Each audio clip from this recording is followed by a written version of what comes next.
പ്രിയപ്പെട്ട സഹോദരി സഹോദരങ്ങളെ, സ്ലീഹാകാലത്തിൻ്റെ 4-ാമത്തെ ഞായറാഴ്ച സ്ലീഹന്മാരുടെ പ്രവർത്തികളെ തുടരുകയാണ് നമ്മിലൂടെ വചനാടിസ്ഥിതമായ ജീവിതത്തെക്കുറിച്ച് ഇന്ന് നൽകുന്ന പ്രബോധനം ശ്രദ്ധേയമാണ്.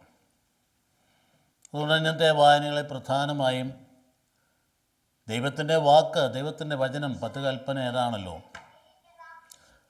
അതുകൊണ്ട് നമ്മുടെ ജീവിതത്തിൽ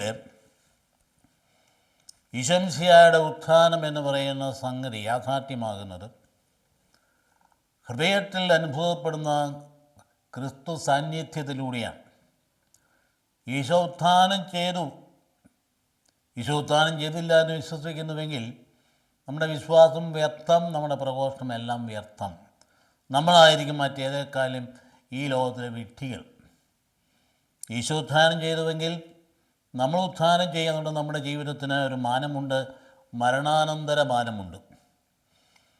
അതുകൊണ്ട് നമ്മുടെ ജീവിതം നീങ്ങുന്നത് ഈശോയിലേക്ക് തന്നെയാണ്.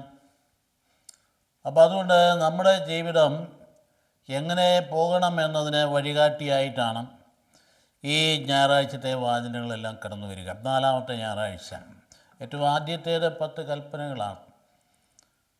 2-ാമത്തെ ഭാഗം എന്ന് പറയുന്നത് എസെക്കിയേൽ പ്രവാചകൻ ഈ ചുരുളെടുത്ത് ഭക്ഷിക്കുക എന്ന് പറഞ്ഞ് ഭക്ഷിച്ചു കഴിഞ്ഞപ്പോൾ അത് തേൻ പോലെ മധുരിച്ചു എന്ന് പറയുന്ന ഭാഗമാണ്. അതായത് ദൈവത്തിൻ്റെ വചനം ദൈവത്തിന് മധുരകരമായിരുന്നു. അല്ലെ, നിൻ്റെ മധുരസ്വരം കേൾക്കുന്നതിനും എന്നൊക്കെ നമ്മൾ പ്രാർത്ഥിക്കുന്നില്ലേ. എസെക്കിയേലിൻ്റെ ആ വലിയ പ്രവചനങ്ങളെ നമുക്കറിയാം. എന്തുമാത്രം വ്യാഖ്യാനത്തിന് വിധേയമാണ്. അത് പ്രവാസ കാലഘട്ടത്തിൽ അദ്ദേഹം അനുഭവിച്ച ദൈവദർശനങ്ങളും തൻ്റെ പ്രബോധനങ്ങളൊക്കെ ഇന്നും എന്നും പ്രസക്തമായ കാര്യമാണ്. 3-ാമത് റോമാക്കാരുടെ ലേഖനത്തിലൂടെ കർത്തായിട്ട് നമ്മുടെ രക്ഷ എന്നാണെന്ന് പറയുന്നത് പൗലോസ്ലീഹ ഈശോ കർത്താവാകുന്ന ഹൃദയത്തിൽ വിശ്വസിക്കുകയും അവനെ പിതാവ് മരിച്ചവരിൽ നിന്ന് ഉത്ഭവിപ്പിച്ചു എന്ന അധരം കൊണ്ട് ഏറ്റുപറയുകയും ചെയ്യുന്ന രക്ഷ പ്രാപിക്കും. അപ്പോൾ ഹൃദയത്തിൽ ഉള്ള വിശ്വാസം ഒന്ന്, 2 അധരം കൊണ്ട് ഏറ്റുപറച്ചിൽ 2-ാമത്തേത്. എന്താ രക്ഷയാണ് അതിൻ്റെ ഫലം? വളരെ കൃത്യമായി പഠിപ്പിച്ചിട്ടുണ്ട്. മറ്റൊരുവനിലും രക്ഷയില്ല. ആകാശത്തിൻ്റെ കീഴെ മനുഷ്യൻ്റെ ഇടയിൽ യേശു എന്ന നാമമല്ലാതെ മറ്റൊരു നാമം വയ്ക്കപ്പെട്ടിട്ടില്ല എന്ന് നടപടി പുസ്തകത്തിൻ്റെ 4-ാം അധ്യായം 12-ാം വാക്യത്തിൽ പറയുന്ന നമ്മുടെ ഹൃദയങ്ങളിൽ എപ്പോഴും പ്രതിധ്വനിക്കുന്ന ഒരു കാര്യമാണ്. സമാപനത്തിലാണ് നിത്യജീവൻ്റെ വചനങ്ങൾ നിൻ്റെ പക്കലുണ്ടല്ലോ, ഞങ്ങൾ എങ്ങോട്ട് പോകും? പത്രോസ്ലീഹ തൻ്റെ ശിഷ്യന്മാരുടെ എല്ലാം പ്രതിനിധിയായിട്ട് കർത്താവിനോട് ചോദിക്കുക, നിങ്ങൾ പോകുന്നില്ലേ? തൻ്റെ തിരുരക്തങ്ങൾ വാഗ്ദാനിച്ച അവസരത്തിൽ ഈ വാക്ക് കഠിനമാണെന്ന് പറയുന്ന സാഹചര്യത്തിൽ പറയുന്ന ഭാഗമാണ്. നമുക്ക് ഈ 4 കൂടെ കൂട്ടിച്ചേർത്ത് മാസത്തിൽ നമ്മൾ ഇന്നത്തെ ഈ ഞായറാഴ്ചത്തെ വചനഭാഗം നമ്മുടെ ഹൃദയത്തിൽ നമുക്ക് സംഗ്രഹിക്കാം. ആദ്യത്തെ 10 കൽപ്പനകൾ നമുക്കറിയാം. ലോകത്തിൻ്റെ ധാർമ്മികതയെ നിലനിർത്തിയതും നിലനിർത്തുന്നതും ഭാവി നിലനിർത്താൻ പോകുന്നതും 10 കൽപ്പനകൾ തന്നെയാണ്. അത് മനുഷ്യകുലത്തെ മുഴുവൻ സ്വാധീനിച്ചതാണ്. ദൈവിക വെളിപാടിലൂടെ കടന്നു വന്നതാണ്. മറ്റൊരു സന്ദേശങ്ങളും മറ്റൊരു സൂക്തങ്ങളും ഒന്നും ഇതിനോട് കിടപിടിക്കില്ല. ദൈവ മനുഷ്യ ബന്ധം, ദൈവത്തുള്ള ബന്ധവും മനുഷ്യരുടെ ബന്ധവും കരക്കെട്ടുറപ്പിക്കത്തക്ക രീതിയിലാണ് ഈ പ്രബോധനം കടന്നു വന്നിരിക്കും. അത് സീനായ് മലയിൽ വെച്ച് മോശയ്ക്ക് ദൈവം നൽകിയ കൽപ്പനകളിലൂടെ ആവിഷ്കരിച്ചു എന്നും പുറപ്പാടിൻ്റെ പുസ്തകത്തിന് 19 അധ്യായങ്ങൾ വായിക്കുന്നുണ്ട്. അപ്പോൾ നിയമാവർത്തന പുസ്തകത്തിന് 25 അധ്യായത്തിലും തന്നെയാണ് കാണുക. അപ്പോൾ അതുകൊണ്ട് പുറപ്പാട് 21-17 വരെ അധ്യായങ്ങളിൽ 10 കൽപ്പനയെക്കുറിച്ച് ആ ദൈവദർശനത്തെക്കുറിച്ച് മാനിഫെസ്റ്റേഷൻ ഓഫ് ദ ഗ്ലോറി താപോർമൽ തുടർന്ന് വരുന്ന ഭാഗങ്ങൾ നമുക്കൊന്ന് കേൾക്കാം. ദൈവമരുളി ചെയ്ത വചനങ്ങളാണിവ. അതായത് it is the word of God. 10 കൽപ്പന എന്ന് പറയുന്നത് ദൈവവചനമാണ്. അടിമത്തത്തിൻ്റെ ഭവനമായ ഈജിപ്തിൽ നിന്ന് നിന്നെ പുറത്ത് കൊണ്ടുവന്നത് ഞാനാണ്, നിൻ്റെ ദൈവമായ കർത്താവ്. ഞാനല്ലാതെ വേറൊരു ദേവന്മാർ നിനക്കുണ്ടാകരുത്, വേറെ ദേവന്മാർ ഉണ്ടാകരുത്. അത് വളരെ അസന്നിഗ്ധമായിട്ടങ്ങ് പറയാം. God is God of liberation. വിമോചകനാണ് ദൈവം. നിന്നെ വിമോചിപ്പിച്ചത് ഞാനാണ്. നിനക്ക് വിമോചനം ആവശ്യമുണ്ട്. വിമോചകനാണ് ഞാൻ. എന്നിട്ട് പറയുകയാണ്, മുകളിൽ ആകാശത്തിലോ താഴെ ഭൂമിയിലോ ഭൂമിക്കടിയിലോ ജലത്തിലോ ഉള്ള ഒന്നിൻ്റെയും പ്രതിമയോ സ്വരൂപമോ നീ നിർമ്മിക്കരുത്. അവയ്ക്ക് മുമ്പിൽ പ്രണമിക്കുകയോ അവയെ ആരാധിക്കുകയോ ചെയ്യരുത്. എന്ന് പറഞ്ഞാൽ ആരാധിക്കാൻ വേണ്ടി, ഒന്നാമത്തെ പ്രമാണത്തിന് വ്യാഖ്യാനമായിട്ട് പറയുക, ആരാധിക്കാൻ വേണ്ടി ബിംബങ്ങൾ ഉണ്ടാക്കുക. അന്ന് ബിംബങ്ങൾ വെച്ച് ആരാധിച്ചിരുന്നു. അതുകൊണ്ടാണ്. അല്ല, ഇന്ന് ദേവാലയത്തിൽ കാണുന്ന പ്രതിസ്വരൂപങ്ങളെക്കുറിച്ചല്ല ഈ പറയുന്നത്. ഇന്ന് ദേവാലയത്തിൽ കാണുന്ന സ്വരൂപങ്ങളൊക്കെ പറയും നമ്മൾ ഒരു ആർട്ടാണ്, നമ്മളെ പ്രതിധ്വനിപ്പിക്കുകയാണ്. ആ വ്യക്തിൻ്റെ മുമ്പിൽ അമ്മയുടെ തിരുസ്വരൂപം ഉണ്ടെങ്കിൽ അമ്മയെക്കുറിച്ചുള്ള ഓർമ്മ നമുക്ക് നൽകുന്നതാണ്. അതല്ലേ ഈ പറയും, എന്തെന്നാൽ ഞാൻ നിൻ്റെ ദൈവമായ കർത്താവ് അസഹിഷ്ണുമായ ദൈവമാണ്. അസഹിഷ്ണുത ഇവിടെ നിന്ന് വരുന്നതാണ്. വ്യക്തിപരമായിട്ടുള്ള അസൂയല്ലത്. തൻ്റെ മക്കളെ വല്ലവരും കൊണ്ടുപോകുമ്പോൾ ഉണ്ടാകുന്ന വേദനയാണ് ഈ അസഹിഷ്ണുത എന്ന് പറയും. ഏതപ്പനാ സഹിക്കാൻ പറ്റുന്നത്? തൻ്റെ പ്രിയപ്പെട്ട മകളെ ആരെങ്കിലും തട്ടിക്കൊണ്ടുപോയി എന്ന് പറഞ്ഞാൽ ഏതപ്പനാ സഹിക്കാൻ പറ്റുന്നത്? അത് അസഹിഷ്ണുത. ഞാൻ അസഹിഷ്ണുമായ ദൈവമാണെന്ന് പറയുമ്പോൾ ഒരപ്പൻ്റെ വേദനയാണ് നാം മനസ്സിലാക്കണം. നമുക്ക് ധാരാളം തത്വസംഹിതകളും വിശ്വാസങ്ങളും ലോകത്തിലുണ്ട്. എന്നാൽ നിൻ്റെ അപ്പനാണ് ദൈവം എന്ന് പറയുന്ന ഒരു വലിയ വെളിപാട് വേറെ എവിടെയുണ്ട്? വേറെ എവിടെയുണ്ട്? ദൈവത്തെ പിതാവേ എന്ന് വിളിക്കാൻ പറ്റുന്ന ഒരു വലിയ അനുഭവമുള്ള ഏതെങ്കിലും തരത്തിലുള്ള തത്വമീമാംസ എവിടെയുണ്ട്? ചോദിച്ചു നോക്ക്. ആബ പിതാവേ എന്ന് വിളിക്കുന്ന പുത്രധികാരത്തിൻ്റെ അരുവി എന്ന് പറയുന്നത് മാത്രമല്ല, ഇങ്ങനെ പ്രാർത്ഥിക്കുവേൻ സ്വർഗത്തിലുള്ള ഞങ്ങളുടെ പിതാവേ എന്ന് വിളിക്കാൻ. അതുകൊണ്ട് അപ്പനാണിത്. എന്നെ വെറുക്കുന്ന പിതാക്കന്മാരുടെ കുറ്റങ്ങൾക്ക് അവരുടെ മക്കളെ 3-4 തലമുറ വരെ ഞാൻ ശിക്ഷിക്കും. എന്നാൽ എന്നെ സ്നേഹിക്കുകയും എൻ്റെ കൽപ്പനകൾ പാലിക്കുകയും ചെയ്യുന്നവരോട് 1000 തലമുറകൾ വരെ ഞാൻ കരുണ കാണിക്കും. വെറുക്കുന്നു എന്ന് പറഞ്ഞാൽ അനുസരണക്കേട് കാണിക്കുന്നു. എന്നെ വെറുക്കുന്നവർ പിതാക്കന്മാർ. ആ കൽപ്പന പിന്നീട് അത് വാസ്തവത്തിൽ ദൈവം തന്നെ അത് മയപ്പെടുത്തിയിട്ടുണ്ട്. പ്രവാചകങ്ങളിൽ പറഞ്ഞിട്ടുണ്ട്, മുന്തിരിങ്ങ കഴിച്ച് മക്കൾ പിതാക്കന്മാർ മുന്തിരിങ്ങ മക്കളുടെ പല്ല് പിടിച്ചു എന്ന് നിങ്ങൾ കേട്ടിട്ടുണ്ടല്ലോ. ഒന്നും അങ്ങനെ അല്ല എന്ന് പറയുന്ന ഭാഗങ്ങളുണ്ട്. അവനവൻ ചെയ്യുന്ന തെറ്റുകൾക്ക് അവനവൻ തന്നെ ഉത്തരവാദിയാകും. നിൻ്റെ ദൈവമായ കർത്താവിൻ്റെ നാമം വൃഥ ഉപയോഗിക്കരുത്.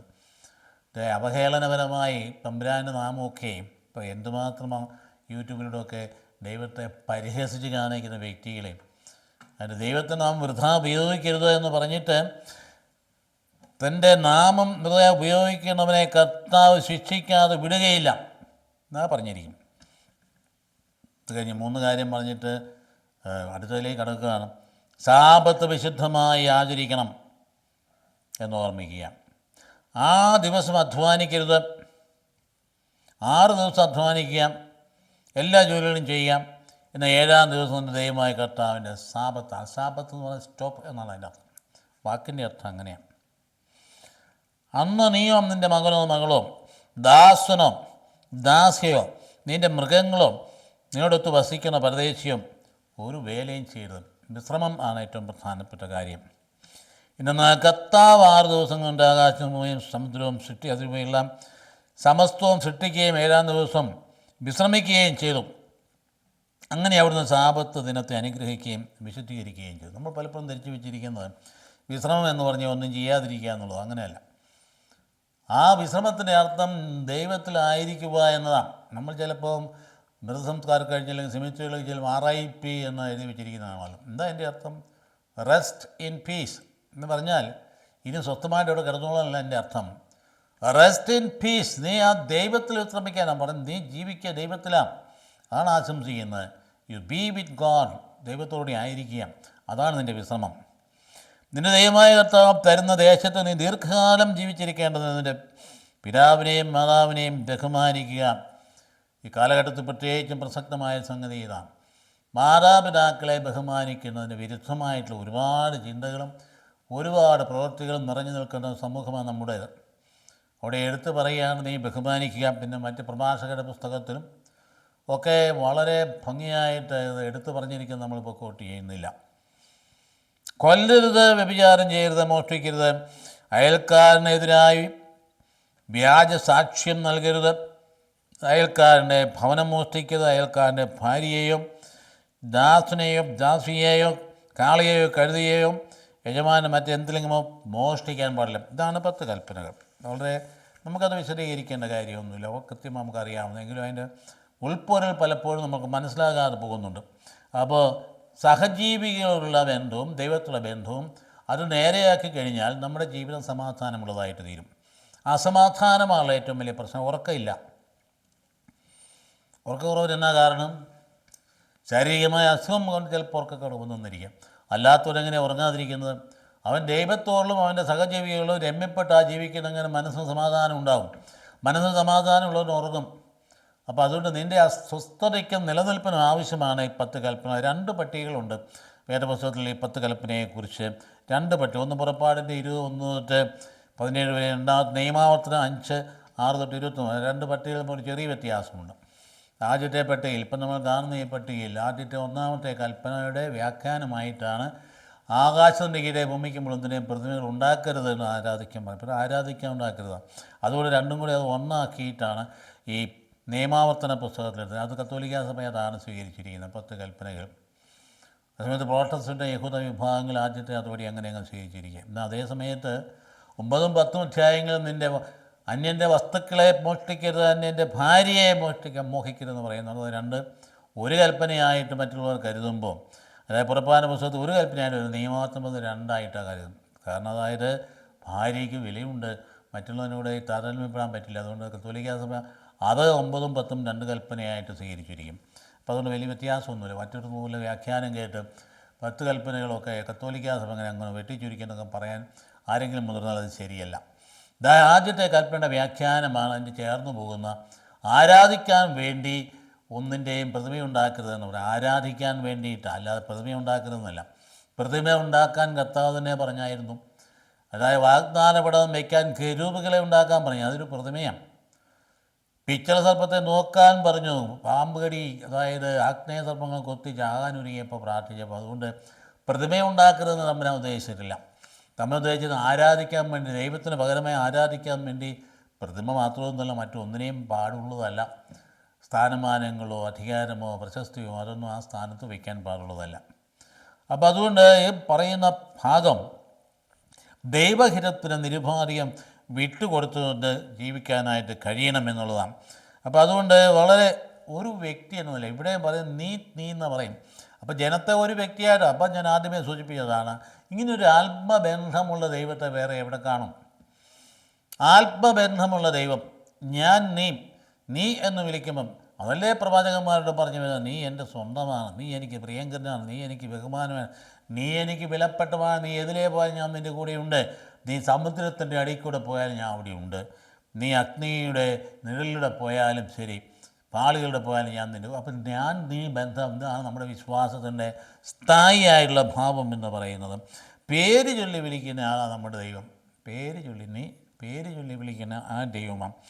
ആദം നീ എവിടെയെന്ന് ചോദിക്കുന്ന ആ ദൈവം. നീ എവിടെയാണ്? കാണേണ്ട അടുത്ത് കാണുന്നില്ലല്ലോ. അതുകൊണ്ട് വളരെ കൃത്യമായിട്ട് നമ്മോട് പറയാനും മറ്റൊന്നിനുണ്ട്.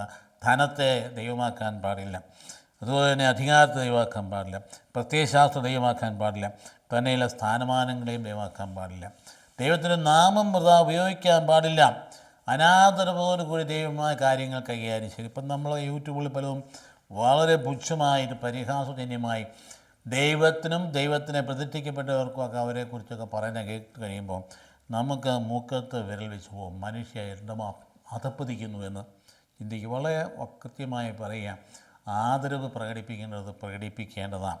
അവിടെ തന്നെയല്ലേ ദൈവനാമത്തിൽ ആണയിടാൻ പാടില്ല എന്ന് പറയും. ദൈവം ആണയിടുന്നത് എന്തിനു വേണ്ടിയിട്ടാണ്? അതായത് നിൻ്റെ ആഗ്രഹത്തിനനുസരിച്ച് ദൈവം പ്രവർത്തിക്കണം. അതുകൊണ്ടല്ലേ ആണയുടെ അർത്ഥം അതല്ലേ. അതുകൊണ്ട് കർത്താവിനെ ആണയിടാൻ പാടില്ല എന്ന് പറയും.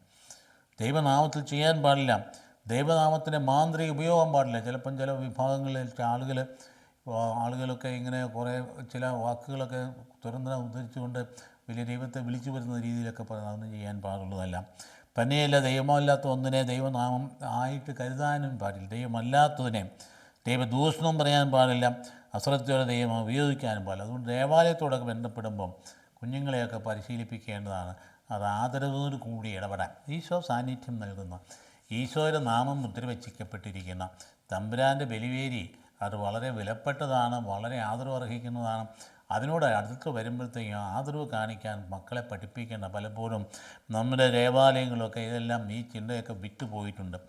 സ്കൂളിൻ്റെ ഓഡിറ്റോറിയത്തിൽ ഓടി നടക്കുന്നത്, ദേവാലയത്തിൽ കുട്ടികൾ ഓടി നടക്കുന്നത് അനുവദിക്കാൻ പാടില്ല. അത് കുട്ടികളുടെ മാതാപിതാക്കളാണ് നോക്കേണ്ടത്, അച്ഛനല്ല നോക്കേണ്ടത്. മാതാപിതാക്കൾ നോക്കട്ടെ, ദേവാലയത്തിൽ കടന്നു അയ്യോ ഈശോ അവിടെ ഉണ്ട് എന്നുള്ള ചിന്ത കുഞ്ഞിന് ഉള്ളിൽ വെച്ച് കഴിഞ്ഞാൽ ആ കുഞ്ഞ് കൈകൂപ്പി തന്നെ നിൽക്കില്ലേ? അത് പഠിപ്പിക്കാത്ത ആറ് കുറ്റമാണ്. അതുകൊണ്ട് വീണ്ടും ആ പറയുന്ന സാപത്തിൻ്റെ കാര്യം പറഞ്ഞാൽ വിശ്രമം എന്ന് പറയുന്നത് വെറും വെറുതെ ഇരിപ്പലല്ല. അതുകൊണ്ടാണ് സാപത്ത് ആചരിക്കുക എന്ന് പറഞ്ഞാൽ അന്നത്തെ ദിവസം ഇപ്പം കണ്ടില്ല, നമ്മുടെ സാപത്തിലേക്ക് എല്ലാ പണിയും വന്ന് ചേരുകയല്ലേ. എല്ലാ കാര്യങ്ങളും ഞായറാഴ്ചത്തേക്ക് മാറ്റി വയ്ക്കുക. ഞായറാഴ്ചയാണ് മറ്റുള്ള ദിവസങ്ങളിൽ ഇപ്പോൾ തിരക്ക് ആളുകൾക്ക് കൂടുതലും. ചെയ്യാൻ പാടില്ലാത്തതാണ്. അത് ദൈവത്തിന് വേണ്ടി കാര്യം ദേവാലയത്തിൽ പോകുന്നുണ്ട്, ബലിയിൽ പങ്കെടുത്തുണ്ട്, കുർബാനയിൽ പങ്കെടുത്തുണ്ടൊക്കെ പോകുന്നുണ്ട്. അതുപോലെ കടപ്പാടെന്നുള്ള ചിന്തയുള്ളത് കൊണ്ടാണ്. പക്ഷേ കർത്താവ് പറഞ്ഞിരിക്കുന്നതല്ല, നീ ആ ഒരു ദിവസം ദൈവാരാധനയ്ക്ക് പ്രത്യേകം മാറ്റി വയ്ക്കണം. മാറ്റിവെച്ചാൽ എന്താ ഗുണം? നിൻ്റെ ആയുസ് വർദ്ധിക്കും, നിൻ്റെ ശരീരത്തിന് ആരോഗ്യം കൂടും, നിനക്ക് മനസ്സമാധാനം ഉണ്ടാകും. ആ ദിവസം കൂടി 6 ദിവസത്തെ പോലെ ടെൻഷൻ പിടിപെട്ടുകൊണ്ട് നീ സ്വസ്ഥതയില്ലാതെ വ്യാപരിച്ച് കഴിഞ്ഞാൽ നിൻ്റെ ടെൻഷൻ വർദ്ധിക്കും, നിൻ്റെ പ്രഷർ കൂടും, നിൻ്റെ എല്ലാ അവയവങ്ങൾക്കും പ്രശ്നം ഉണ്ടാകും, സ്ട്രോക്ക് ഉണ്ടാകും. അപ്പോൾ അതുകൊണ്ട് അകപ്പെട്ടിരിക്കുന്ന ഈ സാപത്തിൻ്റെ വിശ്രമം എന്ന് പറയുന്നത് അത് ദൈവകൽപ്പന ആചരിക്കാൻ വേണ്ടി എന്നുള്ളതാണെങ്കിലും നിൻ്റെ തന്നെ നിലനിൽപ്പിൻ്റെ കൂടി കാര്യമാണ് എന്ന് മനസ്സിലാക്കേണ്ടതാണ്. അതുകൊണ്ടാണ് ജീവൻ, മാതാപിതാക്കളെ ബഹുമാനിക്കുക പറയുന്ന കാര്യം, ജീവൻ നൽകിയത് അവരാ. മാതാപിതാക്കൾ എന്ന് പറയുമ്പോൾ ആരാ? ദൈവത്തിന് കാണപ്പെട്ട പ്രതിനിധികളാണ്. അവരാണ് ജീവൻ നൽകിയത്. അങ്ങനെയെങ്കിൽ നമ്മൾ ആദരിക്കാൻ പറ്റില്ല, അവരില്ലെങ്കിൽ നമ്മളില്ല. അപ്പം അങ്ങനെ വരുമ്പോൾ എത്രയോ വയോവൃദ്ധനായ ആൾക്കാരെ കൊണ്ട് അവിടെ ഇവിടെയൊക്കെ തള്ളുന്ന ഒരു സാഹചര്യം ഒന്നും ഉണ്ടായിട്ടില്ലേ? നമ്മുടെ സർക്കാർ എന്ന വയോജന വകുപ്പ് എന്ന് പറയുന്ന ഒരു വകുപ്പ് ഉണ്ടാക്കുന്നത് കേട്ടപ്പോൾ വളരെ സന്തോഷം തോന്നി. കാരണം അനാഥരായി പോകുന്നു നമ്മുടെ മാതാപിതാക്കൾ.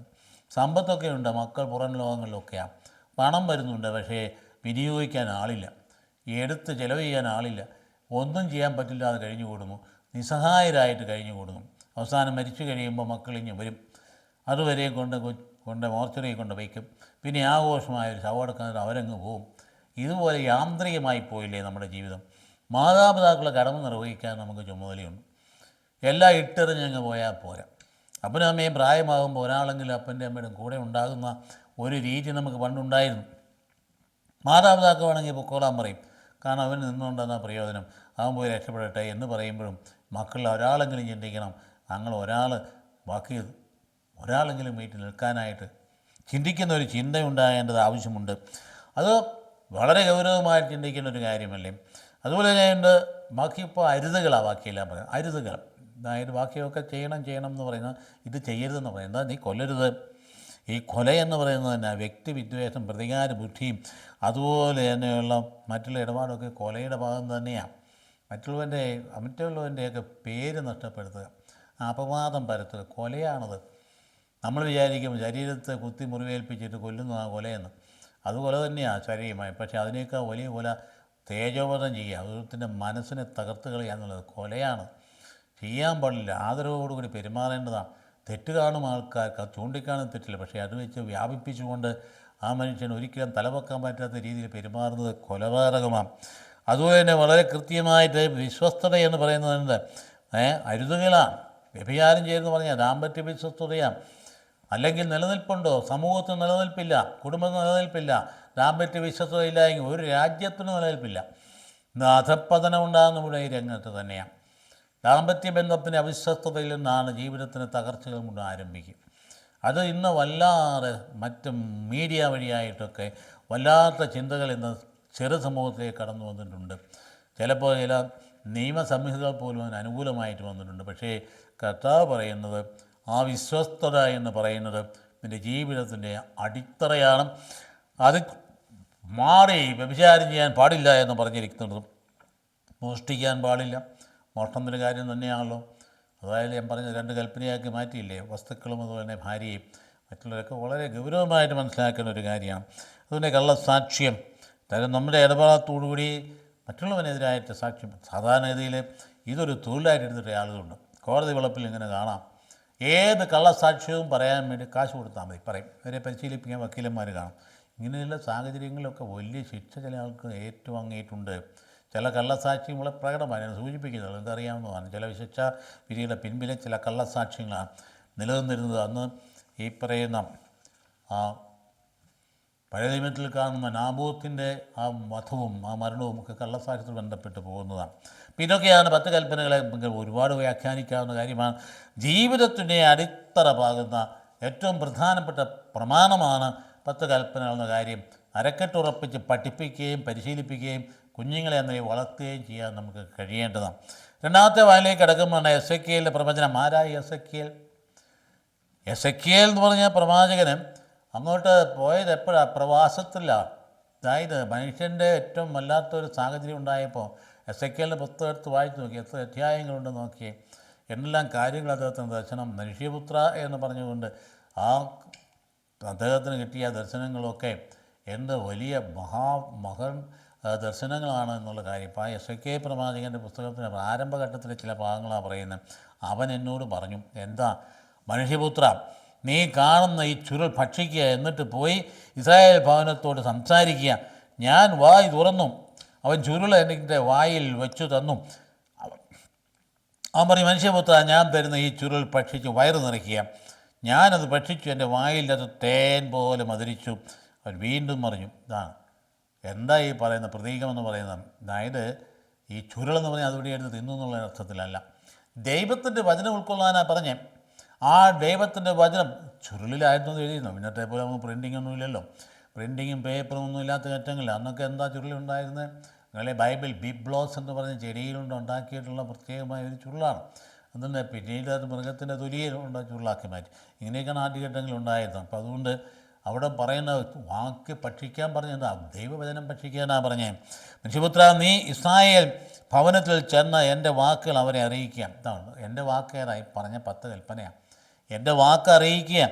അന്യഭാഷയും ദുർഗ്രഹമായ ശൈലിയും ഉപയോഗിക്കുന്ന ജനത്തിൻ്റെ അടുത്തേക്കല്ല, ഈ ഇസ്രായേൽ ഭവനത്തിലേക്കാണ് നിന്നെ ഞാൻ പറഞ്ഞു വിടുന്നത്. അതായത് ഉപയോഗിക്കുന്ന ജനത്തിൻ്റെ അടുത്തേക്കല്ല, ഇസ്രായേൽ ഭവനത്തിൻ്റെ അടുത്തേക്ക് എന്ന് പറഞ്ഞാൽ അവർ അവിശ്വസ്തരായി കഴിഞ്ഞിരിക്കും. മറ്റു തരത്തിലുള്ള ആളുകളെ ആ തരത്തിൽ ജീവിക്കുന്ന ആൾക്കാരുടെ അടുത്തേക്കല്ല പോകും, സ്വന്തം ജനത്തിൻ്റെ അടുത്തേക്കാണ് പറഞ്ഞയക്കുന്നത്. പക്ഷേ ഒരു കാര്യം ഓർത്തോണം, അങ്ങനെയുള്ളവരുടെ അടുത്തേക്കായിരുന്നു അവർ തീർച്ചയായും നിൻ്റെ വാക്ക് ശ്രദ്ധിക്കുമെന്ന് പറഞ്ഞാൽ വിജാതിയിലായിരുന്നെങ്കിൽ ശ്രദ്ധിക്കുമായിരുന്നു. എന്നാൽ ഇസ്രായേൽ ഭവനം നിൻ്റെ വാക്ക് കേൾക്കില്ല. സ്വന്തം ജനത്തെക്കുറിച്ചാണ് പറയും. സ്വന്തം ജനം വാക്ക് കേൾക്കുകയില്ലെന്ന്. കാരണം എൻ്റെ വാക്ക് കേൾക്കാൻ അവർ തയ്യാറല്ല. എന്തെന്നാൽ ഇസ്രായേൽ ഭവനം മുഴുവൻ കടുത്ത നെറ്റിയും കഠിന ഹൃദയവും ഉള്ളവരാണ്. കടുത്ത നെറ്റിയും അവരുടെ ജീവിതത്തിൻ്റെ ഹൃദയകാഠിന്യത്തെക്കുറിച്ച് അവർ നിൻ്റെ മുഖം അവരുടെ മുഖങ്ങൾക്കെതിരെയും നിൻ്റെ നെറ്റി അവരുടെ നെറ്റികൾക്കെതിരെയും ഞാൻ കഠിനമാക്കും എന്ന് പറഞ്ഞാൽ തൻ്റെ ഇടം കൊടുക്കും നിനക്ക് ഉറപ്പായിട്ട് വചനം പറയാനായി. തീക്കല്ലിനേക്കാൾ കടുപ്പമുള്ള വജ്രം പോലെ നിൻ്റെ നെറ്റി ഞാൻ കടുപ്പമുള്ളതാക്കിയിരിക്കുന്നു. നീ അവരെ ഭയപ്പെടേണ്ട, അവരുടെ നോട്ടത്തിൽ പരിഭ്രമിക്കുകയും വേണ്ട. അവർ ധിക്കാരികളുടെ ഭവനമാണ്. വഴിതെറ്റിപ്പോയി കഴിഞ്ഞാൽ ഒരു മുഖനോട്ടവുമില്ലാതെ ദൈവത്തിൻ്റെ വചനം പറയാൻ സന്നദ്ധരായ ആളുകൾ ഇന്ന് ആവശ്യമായിരിക്കുന്നു. സഭയിൽ, സമൂഹത്തിൽ ഒരു മുഖനോട്ടം ഇല്ലാതെ, പേടി കൂടാതെ, സ്ഥാനമാനങ്ങൾ ചിന്തിക്കാതെ, എന്ത് സംഭവിക്കുന്നു അറിയാതെ കാര്യങ്ങൾ തെറ്റാണെന്ന് പറയാൻ, മുഖത്ത് നോക്കി പറയാൻ പറ്റുന്ന ധീരതയുള്ള ആളുകൾ പ്രവാചക വരത്തോട് കടന്നു വരേണ്ട ഒരു കാലഘട്ടമാണിത്. അവൻ തുടർന്ന്, മനുഷ്യപുത്ര, ഞാൻ നിന്നോട് പറയുന്ന വാക്ക് ചെവി തുറന്ന് കേൾക്കുകയും ഹൃദയത്തിൽ സൂക്ഷിക്കുകയും ചെയ്യുക. നീ പ്രവാസികളെ അടുത്തേക്ക്, അതായത് നിൻ്റെ ജനത്തിൻ്റെ അടുത്തേക്ക് ചെന്ന് ദൈവമായ കർത്താവ് അരുളി ചെയ്യുന്നു പറയുക.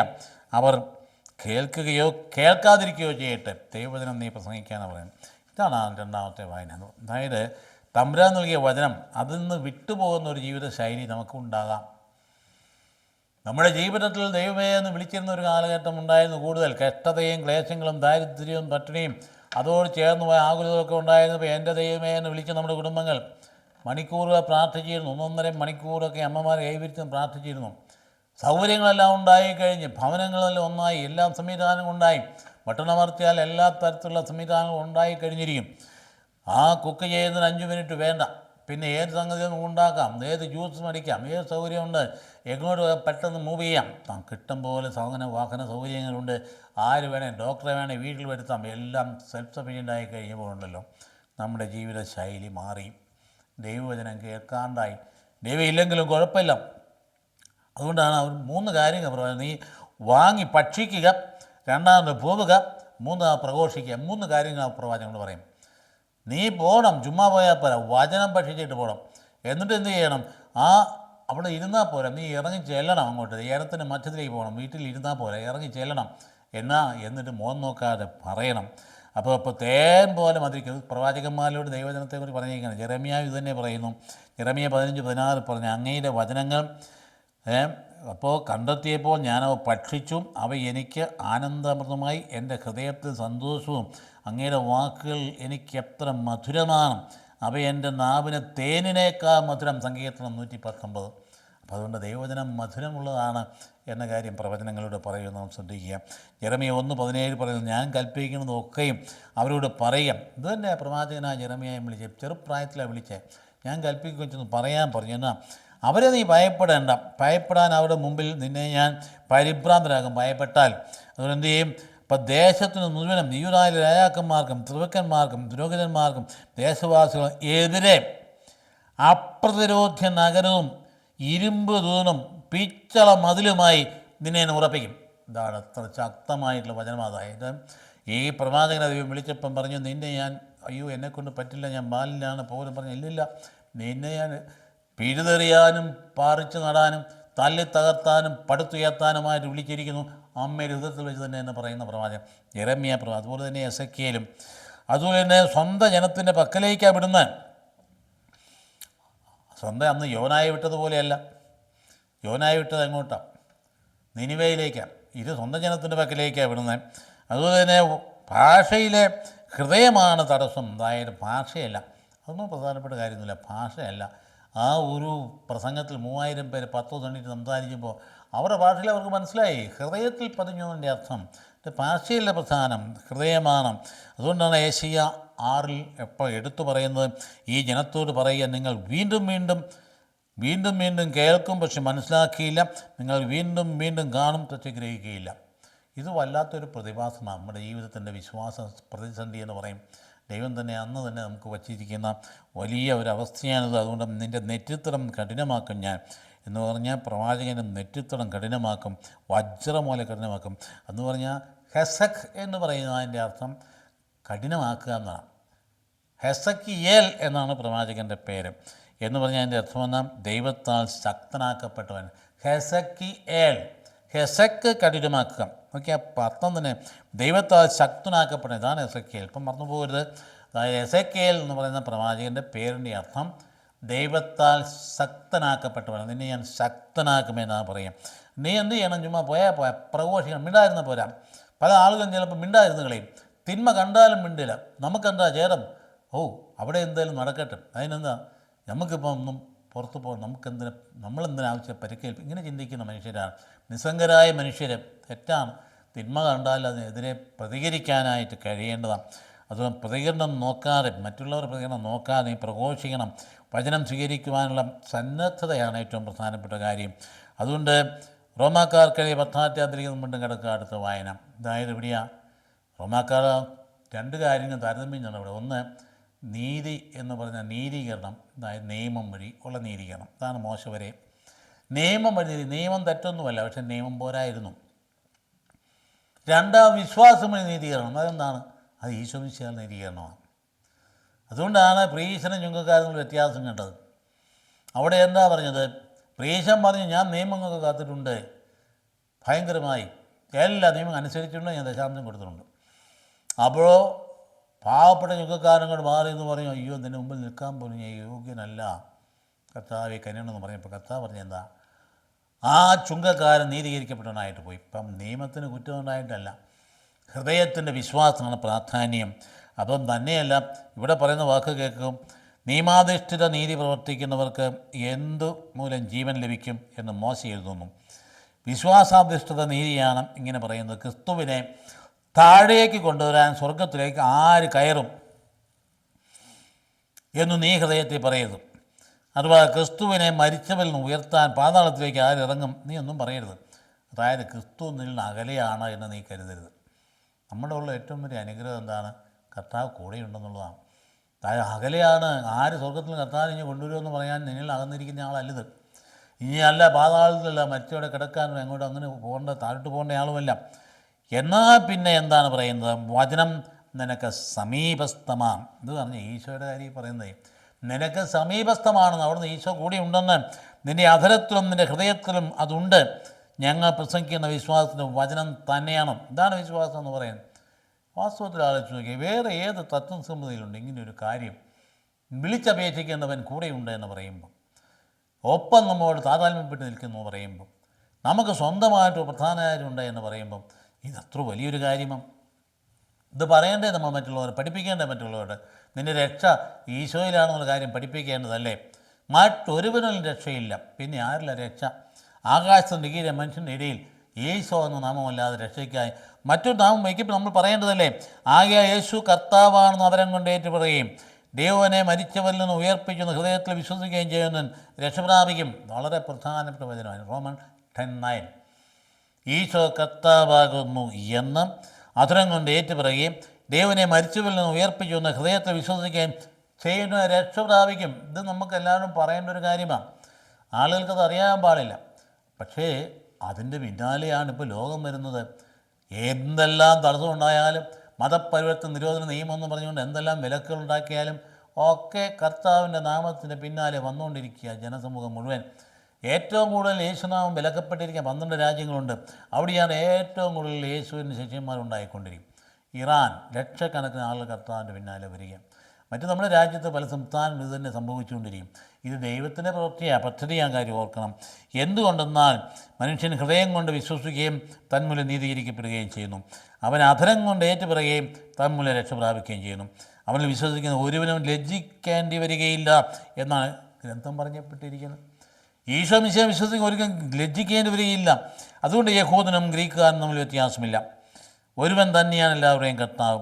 തന്നെ വിളിച്ച, തമ്മെ വഴി നടത്തുന്ന എല്ലാവരുടെയും മേൽ അവിടുന്ന് തൻ്റെ സമ്പത്ത് ഭക്ഷിക്കുന്നു. എന്നാൽ കർത്താവിൻ്റെ നാം വിളിച്ചപേക്ഷിക്കണം എല്ലാവരും രക്ഷപ്രാപിക്കുക. ഇതെല്ലാം ഇങ്ങോട്ട് നടന്നെടുക്കാൻ ഇടയായിട്ടുള്ള ജാതി വ്യവസ്ഥതയുടെ അതിക്രൂരമായുള്ള പിടുത്തത്തിൽ കിടന്ന് ഉലഞ്ഞു കിടന്ന ഒരു ജനം, അത് പൊട്ടിച്ച് പുറത്തു വരുന്നതിൻ്റെ പിൻപിലെ അതിൻ്റെ രഹസ്യം ഇത് തന്നെയല്ലേ? കാരണം കർത്താവിൽ എല്ലാവരും ഒന്ന് തന്നെയാണെന്ന്, അവിടെ ഒരു വ്യത്യാസമൊന്നും ഇല്ലയെന്ന്, അവിടെ യജമാൻ്റെ അടിമയൊന്നും ഇല്ലയെന്ന്, അവിടെ പ്രഭുത്വവും ഇല്ല, പ്രജയില്ല, അവിടെ ഒന്ന് തന്നെ, ഈശോയിൽ എല്ലാവരും ഒന്നുപോലെ തന്നെ എന്ന് പഠിപ്പിക്കുകയല്ലേ. അപ്പോൾ അതുകൊണ്ട് എന്തെന്നാൽ വിശ്വസിച്ചിട്ടില്ലാത്ത ഒരുവനെ അവരെങ്ങനെ വിളിച്ചപേക്ഷിക്കും?